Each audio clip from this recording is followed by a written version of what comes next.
Please tell me about the graduate school. The graduate school is about biomimetics, and it's about transforming research into industrial use. And especially we have a course which will be together with Konstfack, where master students in design will work together with the material science graduate students. And the designers will have to visualize and show the research results and the consequences of the research results. And it's also a course in communication. The scientists have to learn how to communicate and to explain for others what they're doing, and the designers will have to communicate the market needs and the material properties that are of interest. And it's two completely different set of students that will have to find a common language in this course. So there's designers, and what kind of scientists and researchers are there? It's from the Biomime. It's fiber modifications. It's about materials. It's about properties. It's all kinds of material aspects as a result from research on a very fundamental level. But it will have to be translated into usefulness, and that's the role of the designer. So it will be kind of also on hand design? It's in my dream scenario is that the designer and the graduate student will follow each other during half a year or something, just to learn, because you cannot penetrate into the research and the research results in a few weeks. No. So you have to get to learn, to know each other, and also you have to, I mean, the research students have had to reach a certain level before you can do something. Yeah. So it's all about communication. A little bit everybody has to be in a higher level. Yes. On this.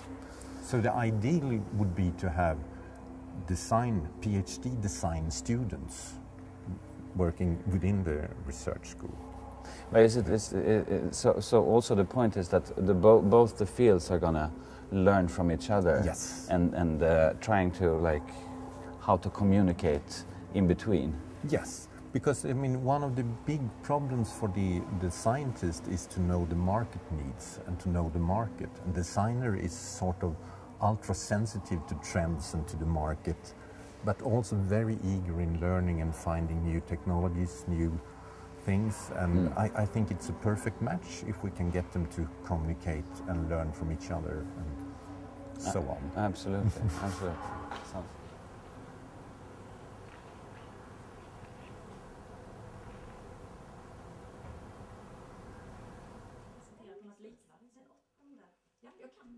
I often try to find ways to combine my two education, textile design and architecture. And one thing that I've worked a lot with is sound absorbent textiles.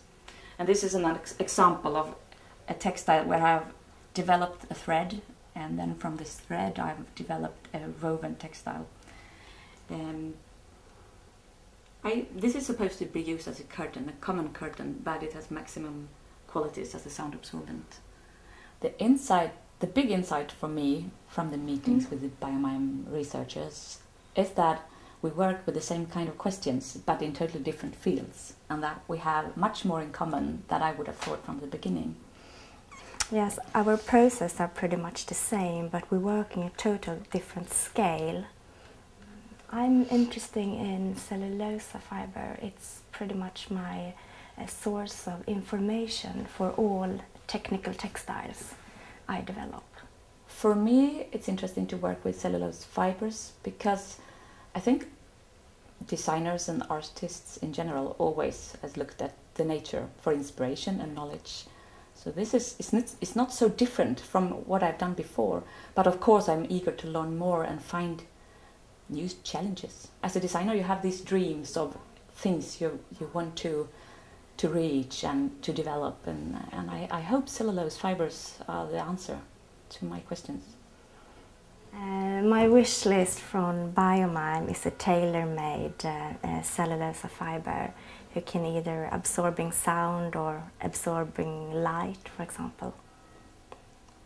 I'm always looking for flame retardant fibers, and it would be very nice to find a fiber that is flame retardant in itself at the same time as it is possible to produce it in an environmental friendly way.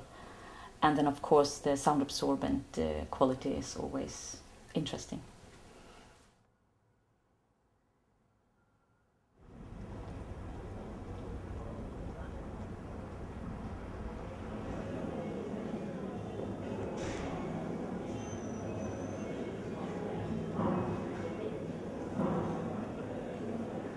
Well, the curriculum is about knowledge transfer between designers and artists and scientists.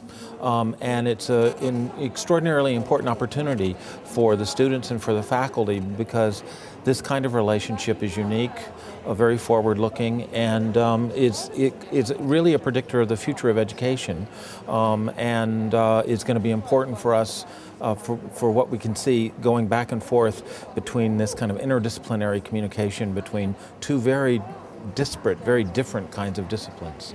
I teach in the Department of Interdisciplinary Studies, and here at Konstfack, you know, interdisciplinary studies means a furniture designer working with a textile designer.